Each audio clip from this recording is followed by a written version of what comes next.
আমাদের প্রিয় নবী সাল্লাল্লাহু আলাইহি সাল্লাম মদিনায় আসার পর সর্বপ্রথম কাজ করেছেন মসজিদ নির্মাণ। প্রথম কাজ। মক্কা থেকে হিজরত করে যখন মদিনায় আসলেন তিনি প্রবেশ করেছেন কোন এলাকা দিয়ে? কুবা এলাকা দিয়ে। মসজিদে কুবার কথা আমরা অনেকে জানি।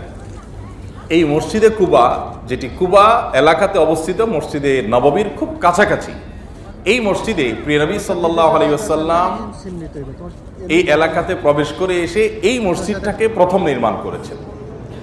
তার হাতে নির্মিত প্রথম মসজিদ। এই জন্য এই মসজিদে কুবায় গিয়ে কোনো নামাজ পড়লে আল্লাহ সুবহানাহু ওয়া তাআলা একটা উমরার সওয়াব দান করেন। নবী করিম সাল্লাল্লাহু আলাইহি সাল্লাম সপ্তাহে শনিবারে, মঙ্গলবারে, আরও বিভিন্ন দিনে, এই দিনগুলোর কথা স্পেসিফিকলি হাদিসে আছে, এর বাইরে আরও বিভিন্ন দিনে এসে এসে মসজিদে কুবাতে নামাজ পড়তেন। এই মসজিদে কুবার কথাই আল্লাহ বলেছেন যে এই মসজিদটা নবী করিম সাল্লাল্লাহু আলাইহি সাল্লাম যে তৈরি করেছেন, এটার ভিত্তি ছিল তাকওয়া, এবং তাকওয়ার ভিত্তিতে এটা তিনি তৈরি করেছেন। এই কথাগুলো আল্লাহ তাআলা এই জন্য বলেছেন যে আরেকটি মসজিদ মদিনায় নির্মাণ করা হয়েছে যেটা মুনাফিকরা করেছে, সেটার নাম ছিল মসজিদে দেরার। মসজিদে দেরার বা ক্ষতি সাধন করবার জন্য ষড়যন্ত্রের মসজিদ ছিল। সে মসজিদের উদ্দেশ্য ভালো ছিল না, তাকওয়ার উপরে ভিত্তি ছিল না।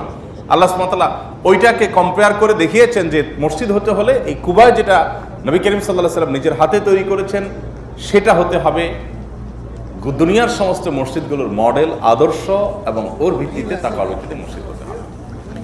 কোরআন হাকিমে আল্লাহ রাব্বুল আলামিন বলেছেন মসজিদ সম্পর্কে, ইন্নাল মাসাজিদা লিল্লাহ ফালা তাদউ মা'আল্লাহি আহাদা।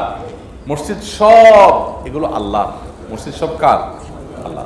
অতএব সেখানে আল্লাহ ছাড়া কাউকে ডাকা যাবে না, কাউকে আহ্বান করা যাবে না, অর্থাৎ কারোর কাছে দোয়া করা যাবে না, কারোর কাছে সাহায্য প্রার্থনা করা যাবে না, কোনো শিরিক চলবে না। এখানে তাওহীদ প্রতিষ্ঠা করতে হবে।